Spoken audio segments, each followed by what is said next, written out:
नमस्कार दोस्तों, सभी हनुमान भक्तों को मेरा राम राम। और आज मैं आपके लिए दोस्तों बहुत ही इंटरेस्टिंग एक पुनर्जन्म की कहानी लेकर आई हूँ। सत्य घटना है ये, इसे कहानी मैं नहीं कहूँगी।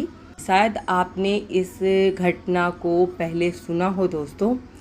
तो ये सत्य घटना है सुमित्रा सिंह की, जो उत्तर प्रदेश के एक छोटे से गांव सरीपुरा में रहती थी। 16 जुलाई सन 1985 की सुबह 16 साल की सुमित्रा ने अपनी खुद की मौत की भविष्यवाणी की थी। और दोस्तों, वो भविष्यवाणी कैसे सत्य हुई, जब उसकी डेड बॉडी रखी गई तो वो डेड बॉडी अचानक से हरकत में क्यों आ गई, मैं आपको पूरी घटना विस्तार से सुनाने जा रही हूँ। शादी मात्र 13 साल की उम्र में हो गई थी। उसने अपनी माँ को अपनी शादी से 2 साल पहले ही खो दिया था। उसके बाद वो पूरी तरीके से अकेली रह गई थी। पिता शहर से बाहर काम किया करते थे और सुमित्रा को बिल्कुल भी समय नहीं दे पाते थे। और ये अकेलापन उसकी शादी के बाद भी उसके साथ रहा, क्योंकि उसके पति जगदीश भी ज़्यादातर समय शहर से बाहर काम करते थे। सुमित्रा अपने अकेलेपन से तंग आ चुकी थी। हालांकि उसके सास ससुर उसके साथ रहते थे, लेकिन पति के बिना उसका मन ससुराल में बिल्कुल भी नहीं लगता था। शादी के 3 साल बाद दिसंबर 1984 में सुमित्रा ने दोस्तों अपने बेटे को जन्म दिया था, जिससे उसकी सभी शिकायतें दूर हो गई थी। वो अपने बेटे से बहुत प्यार करती थी और उससे कभी भी दूर जाने नहीं देती थी।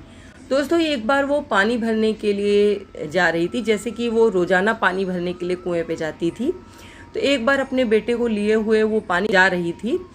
लौटते समय उसके शरीर में अजीब सी अकड़न सी पैदा हो गई। उसके दांत भिज गए और जैसे लगा कि जैसे उसको दौरा पड़ने लगा।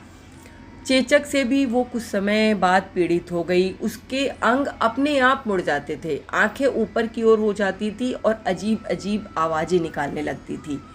उसके परिवार वालों ने सोचा कि शायद ये किसी बुरी आत्मा का काम है। इतने तक सुमित्रा को झाड़ फूक, ओझा, सभी तरीके के मंदिरों में ले जाकर उसकी समस्या का हल करने के लिए कोशिश की गई। और फिर 19 जुलाई 1985 को उसको बहुत तेज़ से बुखार आया, बहुत तेज़ बुखार। इस घटना के दोस्तों 3 दिन पहले ही, यानी कि 16 जुलाई 1985 को सुमित्रा अपने घर वालों को बता चुकी थी कि मैं 3 दिन बाद मर जाऊंगी। और कुछ ना कुछ वो बड़बड़ाती रहती थी। परिवार वाले कोशिश करने लगे कि सुमित्रा कहीं बाहर नहीं जाए, अपने कमरे में ही रहे। और जिस दिन उसने अपनी मौत की भविष्यवाणी की थी, उस दिन स्पेशली उसको घर से बाहर नहीं जाने दिया गया, उसे कमरे में रखा गया। लेकिन उसकी बात सही साबित हुई। कहते हैं कि एक पड़ोसन आई उससे मिलने के लिए और वो दरवाजे तक गई, उस पड़ोसन से बात कर रही थी और दरवाजे पे खड़े खड़े ही सुमित्रा की मौत हो गई। लेकिन मौत तो उसने दोस्तों पहले से ही बता दिया था कि 3 दिन बाद मैं मर जाऊंगी। लेकिन मौत के समय क्या अचंभित करने वाली घटना हुई, उसे ज़रूर सुनिएगा दोस्तों। जैसे ही उसके अंतिम संस्कार की तैयारियां चल रही थी, उसकी सांसें अचानक से लौट आईं। वो सुमित्रा नहीं थी। अब उसने अपने पति, अपने परिवार, यहाँ तक कि अपने बच्चे को भी नहीं पहचाना, जिसे वो अपनी जान से भी ज़्यादा प्यार करती थी। बार बार कहती कि मैं सुमित्रा नहीं हूँ, मैं शिवा हूँ, मुझे अपने बच्चों के पास जाना है, मुझे अपने रिंकू टिंकू के पास जाना है। देखिए दोस्तों, आपने पुनर्जन्म की कहानियाँ सुनी होंगी कि यही व्यक्ति मर जाता है, उसके 2 साल बाद, 4 साल बाद वही व्यक्ति फिर से जन्म लेता है दूसरे शरीर में। लेकिन ये घटना कुछ अजीब घटना थी कि व्यक्ति की मृत्यु हुई, उसके शरीर का अंतिम संस्कार नहीं हुआ, लेकिन फिर भी उस व्यक्ति में दूसरे व्यक्ति की आत्मा प्रवेश कर गई। ये कैसे सत्य हो सकता था? परिवार के लोग इन सब बातों को मान नहीं रहे थे। उन्हें लग रहा था कि अभी भी सुमित्रा पर कोई तंत्र मंत्र, कोई काला जादू है। उसके अजीब से व्यवहार से उसके परिवार के मन में कई सवाल उठ रहे थे। उन्हें जवाब तब मिले जब एक दिन एक अजनबी उनके दरवाजे पर आया और उसने दस्तक दी। सुमित्रा के घर के दरवाजे पर एक आदमी मोटी सी किताब लिए खड़ा था। उस आदमी ने जगदीश से बड़ी नरम आवाज़ में कहा, मुझे इस पते से कुछ चिट्ठियाँ मिली हैं। असल में जब से सुमित्रा ने खुद को शिवा त्रिपाठी कहना शुरू किया था दोस्तों, उसके अंदर कुछ आश्चर्यजनक बदलाव आए थे। जो सुमित्रा अनपढ़ थी वही सुमित्रा अचानक से पढ़ने लिखने लगी थी, इंग्लिश में बात करती थी। उसने कई चिट्ठियाँ लिखी और जगदीश से उसे पोस्ट करने के लिए भी कहा और ज़बरदस्ती पोस्ट भी करवाई। मैं राम सिया त्रिपाठी हूँ, उस व्यक्ति ने दरवाजे पे जो खड़े थे उन्होंने कहा। मैं दिव्यापुर से आया हूँ। उस आदमी ने जगदीश के सवाल का जवाब दिया। दोस्तों, जैसे ही सुमित्रा ने सुना कि राम सिया त्रिपाठी उनके दरवाजे पर आए हैं, सुमित्रा भाग कर आई और उस व्यक्ति को जोर से गले लगा लिया। जगदीश के साथ वो आदमी भी हैरान था। सुमित्रा को दूर करते हुए उसने पूछा कि वो ये सब क्यों कर रही है। वो उसे नहीं जानता और जिस नाम से तुम मुझे चिट्ठी लिख रही हो वो मेरी बेटी मर चुकी है। सुमित्रा ने जोर से रोते हुए कांपती आवाज़ में कहा, पापा मैं आपकी वही बेटी हूँ, शिवा, मैं आपकी शिवा हूँ। ये सुनकर राम सिया त्रिपाठी स्तब्ध रह गए। जो कुछ इस लड़की ने चिट्ठियों में लिखा था, क्या वो सच था? वो वास्तव में खुद को शिवा मान रही थी। लेकिन ये कैसे संभव हो सकता है कि एक अनजान लड़की उनकी बेटी हो? अपना संदेह दूर करने के लिए उन्होंने अपने हाथ में रखी किताब खोली, जो वास्तव में एक फ़ोटो एल्बम थी।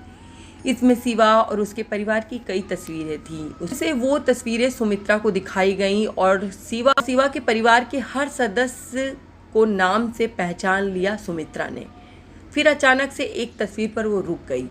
उसने उस पर हाथ रखा और कहा, ये वही है जिसने मेरी सिर पर ईंट मारकर मुझे मार डाला था। ये शिवा की भाभी की तस्वीर थी। त्रिपाठी जी स्तब्ध रह गए। उनकी आंखें आंसुओं से भर गईं और वो मान गए कि ये उनकी शिवा ही थी। उन्होंने उसे गले लगाया और जोर जोर से रोने लगे।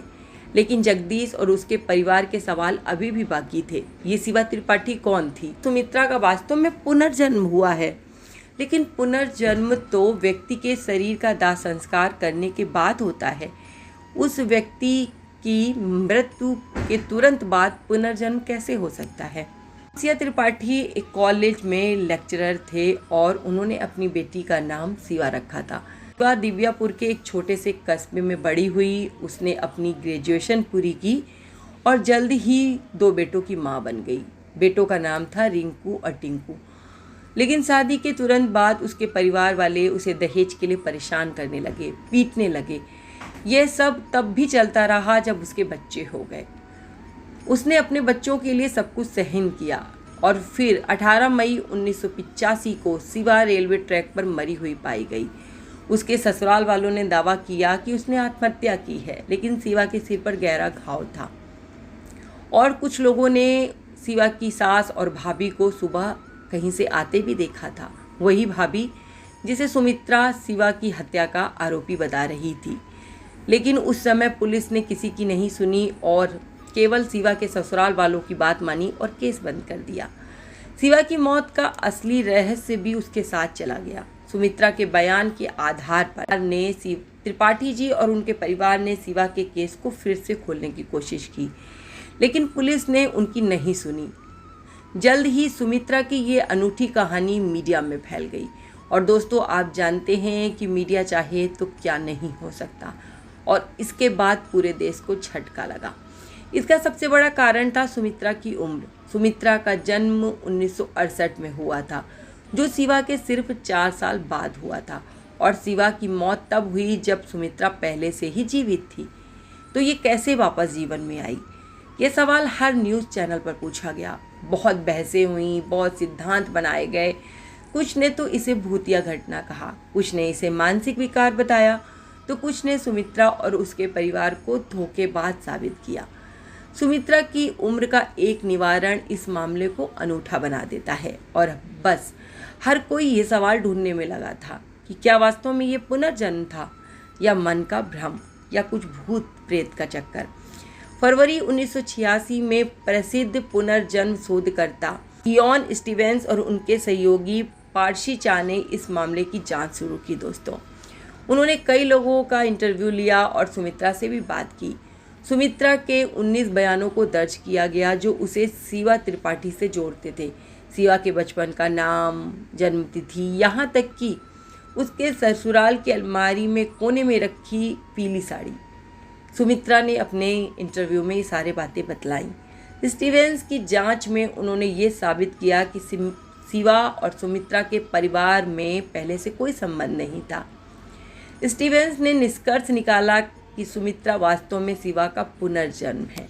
लेकिन एक सवाल अभी भी बना हुआ था कि शिवा का पुनर्जन्म एक मृत लड़की में क्यों हुआ, एक नवजात शिशु के रूप में क्यों नहीं हुआ। इस सवाल पे जवाब शोधकर्ता जेम्स मैटलॉक के एक सिद्धांत में मिलता है। इसे कहते हैं प्रतिस्थापन पुनर्जन्म, जिसमें एक मृत व्यक्ति की आत्मा दूसरे मृत शरीर में प्रवेश करती है और वो मृत व्यक्ति उठ खड़ा होता है। इसे कहते हैं आत्मा का प्रतिस्थापन।